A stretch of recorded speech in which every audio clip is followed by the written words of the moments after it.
Selamat jumpa lagi dalam channel Inspirasi Sabda bagi Keluarga, Komisi Keluarga Keuskupan Agung Medan.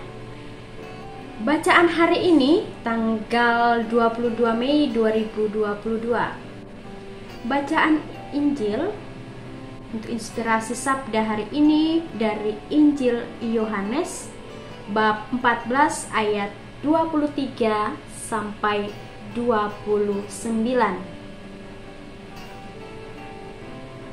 Jawab Yesus, "Jika seorang mengasihi aku, ia akan menuruti firman-Ku, dan Bapa-Ku akan mengasihi dia, dan kami akan datang kepadanya dan diam bersama-sama dengan dia.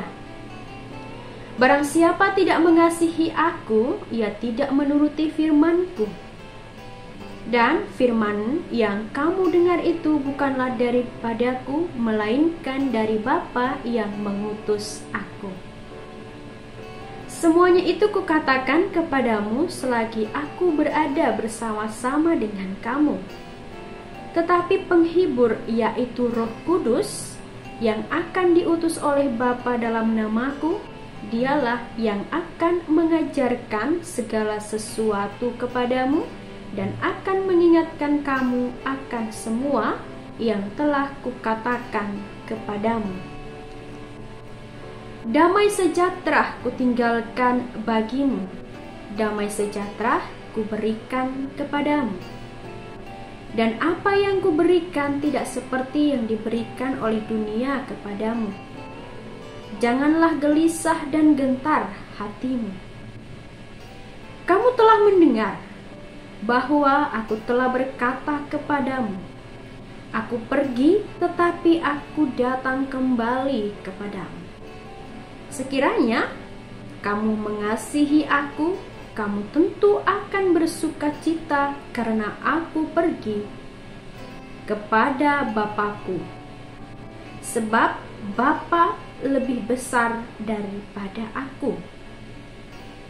Dan sekarang juga aku mengatakannya kepadamu sebelum hal itu terjadi, supaya kamu percaya apabila hal itu terjadi." Demikianlah sabda Tuhan. Terpujilah Kristus. Keluarga Katolik yang terkasih, saat kita memasuki minggu ke-6 Paskah ini, kita menemukan Yesus yang memberikan 3 hadiah kepada para pengikutnya. Pertama, ia memberi mereka kasih-Nya yang memungkinkan mereka menepati janjinya. Dalam khotbah perjamuan terakhir, ia berbicara tentang kasih-Nya yang ia miliki bagi murid-muridnya dan kasih Bapanya. Santo Agustinus berkata bahwa Tuhan mengasihi kita masing-masing seolah-olah hanya ada satu dari kita yang harus dikasihi. Cinta Tuhan bagi kita masing-masing adalah nyata, dan nyata seperti cinta seorang ibu untuk anaknya dan cinta seorang kekasih yang memberikan segalanya untuk kekasihnya. Tuhan membuat kita jatuh cinta karena cinta. Tuhan mengenalnya secara pribadi dan untuk bertumbuh dalam pengetahuan akan cintanya yang besar bagi kita dan untuk mencintainya sebagai balasannya. Selanjutnya, Dia memberi mereka Roh Kudus yang akan mengajari mereka segala sesuatu yang perlu mereka ketahui. Roh Kudus adalah kasih setia Allah yang tersedia bagi kita, memungkinkan kita menerima persahabatan Yesus sambil meniru Dia, Sang Guru.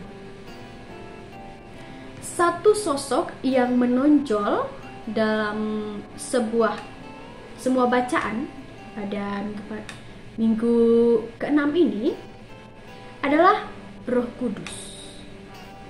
Yesus secara bertahap mendekati akhir pelayanannya di dunia. Jadi dia berjanji untuk mengirimkan Roh Kudus kepada kita. Roh Kudus adalah kemuliaan yang bersinar, yang menerangi kita. Jika kita tetap patuh kepadanya, Dia akan membimbing kita dalam semua keputusan dan jalan kita di dunia ini. Setiap hari kita menghadapi ketidakpastian, konflik, dan pencobaan. Kehadiran Allah yang kekal di dalam diri kita lah yang memungkinkan kita menghadapi masa depan dengan harapan abadi dan keberanian Kristen sejati. Roh Kudus yang diminta oleh Tuhan yang bangkit untuk diutus oleh Bapanya ke dalam gerejanya mendorong kita untuk berpaling kepada kitab sucinya, kitab sucinya, untuk dukungan dan dorongan, memampukan kita untuk mempelajari kebenaran ilahi dan memberi kita kedamaiannya setiap saat. Namun untuk dapat menerima karunia-karunia ini, kita perlu meluangkan sedikit waktu setiap hari dalam doa pribadi, berbicara kepada Tuhan dan mendengarkan Dia. Kita harus memperdalam hubungan kita dengan Yesus, belajar berhubungan dengannya, dan dengan tulus mengasihinya. Ketika kita mendengar Roh Kudus, kita akan mengetahui rencananya bagi hidup kita dan solusinya atas masalah apapun yang kita hadapi. Kita akan dapat mencintai sesama manusia dan akan ada inti kedamaian dalam diri kita. Jika kita ingin selamat dari bahaya zaman kita, kita harus menjadikan Roh Kudus sebagai pengacara dan mitra kita. Hanya melalui tuntunan Roh Kudus kita dapat menghadapi pergumulan hidup ini. Akhirnya, tanpa mendengarkan Roh Kudus, kita terus berputar-putar, dan tanpa mendengarkan Roh Kudus kita terus dalam lingkaran setan. Oleh karena itu, jika kita mengizinkan Dia untuk memimpin kita akan berjalan dengan baik dan hidup dengan benar. Jika kita mengizinkan Dia untuk memindahkan kita akan bergerak dengan baik. Jika kita mengizinkan Dia untuk mengajar kita akan mengerti dengan baik. Dan jika kita mengizinkan Dia untuk menginspirasi kita akan mencapai tujuan kita dan berada di tempat Kristus berada hari ini. Kemudian ketiga, Dia memberi mereka damai sejahteranya untuk menguatkan mereka melawan ketakutan dalam menghadapi kesulitan. Di sini perdamaian, konflik, kesejahteraan total, pribadi. Roh Kudus akan membawa kedamaian yang akan memadamkan ketakutan mereka akan kegelapan yang terbentang di depan. Kaisarius dari Aris, seorang uskup gereja mula-mula di Galia yang terkenal dengan kebijaksanaannya yang saleh dan memberitakan kitab suci, menghubungkan perdamaian dengan karakter Kristus dan kebajikan seperti Kristus. Kata kunci, kebajikan yang membentuk kita menjadi orang-orang damai yang sejati. Kedamaian sesungguhnya adalah ketenangan pikiran, ketenangan jiwa, kesederhanaan hati, ikatan cinta, persekutuan, amal. Ini menghilangkan kebencian, menyelesaikan perang, menahan amarah, menginjak-injak kesombongan, mencintai yang rendah hati, menenangkan sumbang, dan membuat musuh setuju. Karena itu, menyenangkan semua orang, ia tidak mencari apa yang menjadi milik orang lain atau menganggap sesuatu sebagai miliknya.